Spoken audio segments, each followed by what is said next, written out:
What's up, guys? Welcome into Packers Total Access. My name is Clayton. You can check us out over at patreon.com/Packer Fan Total Access. Also, follow me on X at Packers_access. We got some breaking news here on March the 28th. Here, this beautiful, glorious Saturday afternoon, as we've got another top 30 visit reportedly, all right, is going to be scheduled to meet with the Green Bay Packers. So we're going to dive into that. It's Louisville linebacker/safety hybrid, TJ Quinn. All right. And again, this is somewhat breaking news. We try to put together a quick little scouting report. Let's dive into who TJ Quinn is. All right. As a football player, Ryan Fowler, you guys can go give him a follow over on X at _Ryan Fowler _. He was the first one that I seen break the news here. Louisville, it says source. Louisville linebacker TJ Quinn has a top 30 visit scheduled with the Green Bay Packers. Two-time All-ACC selection, amassed 95 tackles, 8 tackles for a loss, and 2 interceptions in 2025. Again, that news coming out from Ryan Fowler over on X. Let's just dive into it. Waste no time. TJ Quinn, who is he? A legacy player and the son of former Louisville standout Terry Quinn. TJ transitioned from safety to linebacker to become the defensive heartbeat of the program, leading the team in tackles for 3 consecutive seasons. You talk about TJ Quinn as a linebacker, right? 6'1", 235 pounds. Let's go back all the way to where it started in high school. Look at that young whippersnapper right there. High school career, Quinn was a decorated multi-sport athlete at Lowndes, I hope I'm saying that right, or Lowndes maybe, high school in Valdosta, Georgia, where he played for Coach Jamie Dubose and his father, Terry Quinn. Safety hybrid. All right, primarily played safety and nickel, earning first-team all-region honors in his senior season in 2020. He recorded 57 tackles and 3 interceptions, leading Lowndes, I wish I'd done a little research on how to say that, to the state playoffs. 3-star recruit, rated as a top 100 safety nationally. He received over 30 scholarship offers before choosing Louisville over programs like Virginia Tech and NC State. Versatility. Also competed in basketball and track, a background that contributed to sideline-to-sideline rage.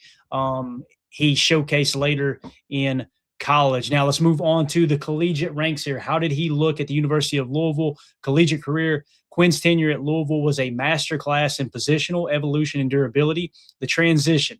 For 2021 to 2022, after a redshirt year, Quinn appeared in 13 games in 22, primarily on special teams and as a rotational safety, logging 18 tackles. His breakout years came in 23 and 24, moved into a full-time starting linebacker role, and immediately led the team with 91 tackles in 23, earning All-ACC honorable mention. He followed up 24 with 84 tackles, helping the Cardinals reach the ACC championship game. Then he had a great senior campaign in 25, named Third-Team All-ACC. Quinn led Louisville in tackles for the 3rd straight year with 95 stops.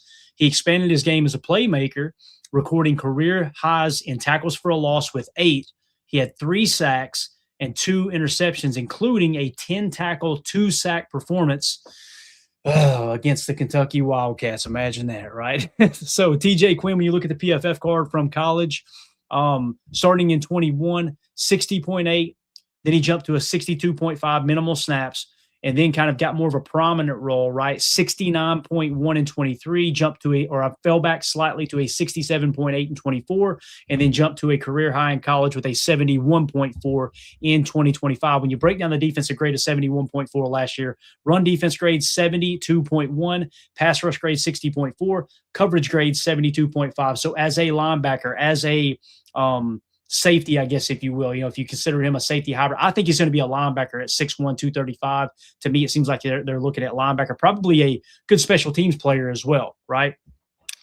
So again, when you kind of look at that, the most important grades, in my opinion, run defense grade 72.1, coverage grade 72.5. Obviously, you can manufacture pressure at the stack backer position. I'm not worried about the pass rush grade at all. When you look at how he lined up, he was in the box 563 snaps. He actually lined up and mugged the defense, or the offensive line, if you will, playing D-line 101 snaps. And he played slot corner, which is just an alignment thing where they had to kind of flex him out, probably a schematic approach to trying to counter someone maybe coming out in 12 personnel and then flexing the tight end out, and he had to go over to the slot. 65 snaps. there as well. Now, it could have been that they just played him as a slot corner against run-heavy teams too, right? That might have been where those snaps came from as well. We'd have to look at the tape. Now, let's talk about the physical profile and athleticism. We do not have an RAS card. To the best of my knowledge, he was not at the combine. If you guys get that information, fire it in the chat for me. I greatly appreciate that. He had an eraser mentality. Quinn describes himself as an eraser on film. His safety background allows him to track the ball with elite efficiency and fix defensive mistakes in the secondary. His instinctive diagnosis here is he is a highly regarded for his ability to quickly diagnose run versus pass. He rarely takes a false step, allowing him to play faster than his timed speed. He's a form tackler. Unlike many modern, quote, hitters, Quinn is a technician who constantly finishes with proper form, leading to a very low missed tackle rate over 58 career games. That sounds like a coach's son right there, does it not, ladies and gentlemen? Love to hear that, man. Form tackler. This is screaming special teams player is what I'm thinking here so far. Areas for improvement. Size at the point of attack. At 235 pounds, he can struggle to disengage from NFL-size climbing guards. A lot of duo approaches there, getting the guards at the second level. He's going to struggle with that. And if they get their hands on him first, man coverage nuance. While elite in zone and, quote, big slot matchups, he can occasionally be stressed by elite tier speed when isolated in man coverage against running back / tight end hybrids. You know, we've been talking about Tanner Koziel in this chat or in this offseason, this draft conversation that we've been having, right? This draft cycle. Somebody like that probably would give TJ Quinn a little bit of trouble if you were to flex that Y out in the slot. However, if you get a slower tight end, maybe more of an attached Y, he could probably cover pretty well. Again, this is still screaming special teams type player. Let's talk about his NFL draft projection. The draft range as it sits right now, it's kind of up and down. What I'm seeing is rounds 5 to 7. Most analysts currently view him as a mid to late round value in that range or a high priority undrafted free agent. His pro comparison, Drew Tranquill or a Landon Roberts. All right, not bad comps there, to be honest with you. Key stats in his career, 277 tackles, 14.5 tackles for a loss, 5 sacks, 3 picks, and 1 fumble recovery. Now, again, when you talk UDFA, where does he sit on our PTA big board? He is 539th on our PTA big board. So this is going to be one of those UDFA top guys right now. There's somewhat limited information. I want to point that out. He was not on the consensus big board, so he gets a 600. He was not on the PFF big board, so he gets a 600. So that's going to start him off playing, behind the 8 ball, right? When you go to his PFF grades, at his position, which was linebacker at Louisville, okay, starting in 23, he was 295th at his position. He fell to 364th and then jumped back up to 294. And again, you couple that with the 600, there's no RAS. Obviously, there's no DJ, no Dane Brugler. We'll see where Dane Brugler has him. Maybe Dane Brugler has him 200 or 180 or something, right? That would jump him up our board tremendously. But as it sits right now, with lack of the other information, including the RAS, TJ Quinn is really far down on the board. So again, kind of feels like UDFA camp invite unless he signs somewhere else and get him in here to compete for special teams. That's really what it feels like. I'm with you, Coach. Coach says UDFA question mark. That's what it feels like. And again, this is something that both Ted Thompson and Brian Gutekunst like to do with some of their top 30 visits. They like to spend some of their top 30 visits on the guys that they're expecting to be UDFAs. Think Taylor Elgersma last year, right? Get a real good look at him, get some of those questions answered. Hey, do we want to go out and potentially sign him as a UDFA? Now, could he make it into the 5th, 6th, or 7th round? It's possible. We'll see what happens. Now, I don't know if Louisville has had their pro day yet or not. Maybe that'll give us a chance to see some of his versatility in terms of his athleticism, I should say, right? So we'll dive into that a little bit later and see whether or not they've had their pro day at Louisville. So injury history, medical profile. Quinn enters the draft with an exceptionally clean medical report. He appeared in 54 total games at Louisville, showcasing remarkable durability throughout his transition from safety to the high-impact linebacker position. Now, just want to point this out before we wrap up. Packers are very, very busy meeting with linebackers this offseason, okay? Now, let's talk about what that means. Jake Golday, they've met with him, okay? He's already got the green bar. That puts him toward the top on our target list here, right? Jake Golday with a 45.1 grade.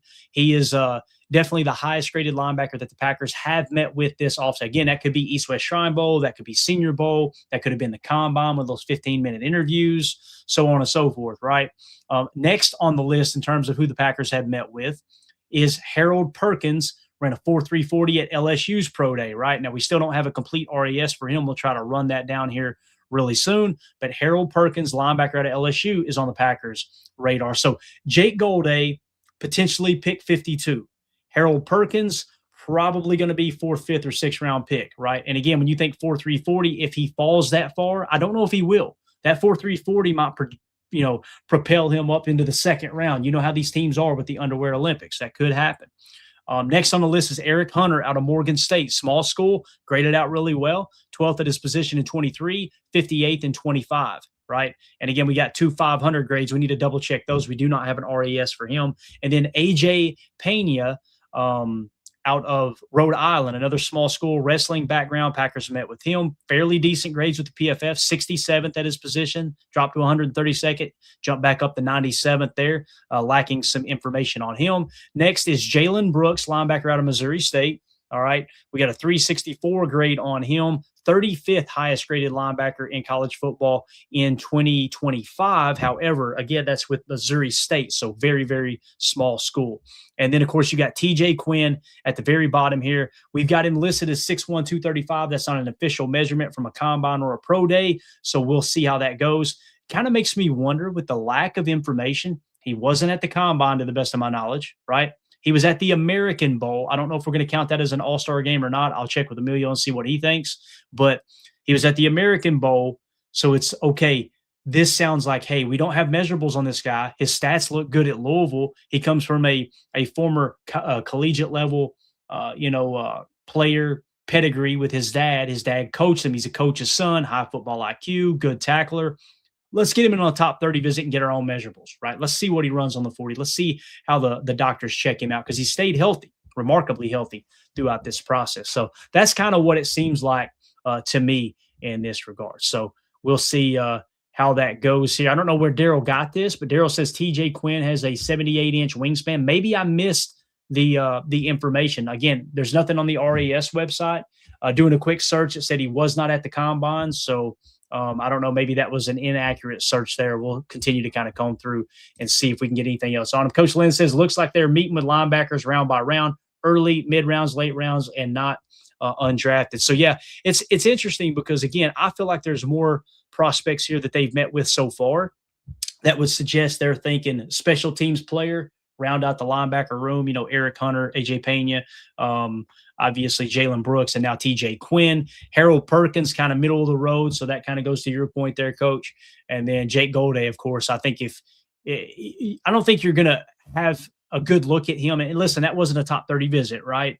I don't think you're going to take a good look at Jake Gutey unless you think, okay, we would be willing to take him at 52, or maybe they're trying to cross him off at 52 and bump him down to 84 and say, okay, we feel better about him at 84 than 52. Who knows? They may trade up for Jake Gutey as well. Only time will tell, though. It's going to be a lot of fun to continue to break down this draft cycle. So let us know in the comments. You're watching this video back later. How do you feel about TJ Quinn, linebacker out of Louisville, another top 30 visit on the board for the Packers? We will see how that visit goes, see if we can get any information leaked out. Typically it doesn't, but one thing is for sure, so far we've got a wide receiver top 30 visit scheduled in Ted Hurst, and now we've got TJ Quinn, linebacker / hybrid safety out of Louisville, as the latest top 30 visit. Let us know. Curious to know what your thoughts are. Hit us up in the comments. Hit that like button. Hit subscribe. Click the bell icon so you catch future breaking news segments like this and any content that drops on the channel. My name's Clayton. This is PTA. Go Pack, go.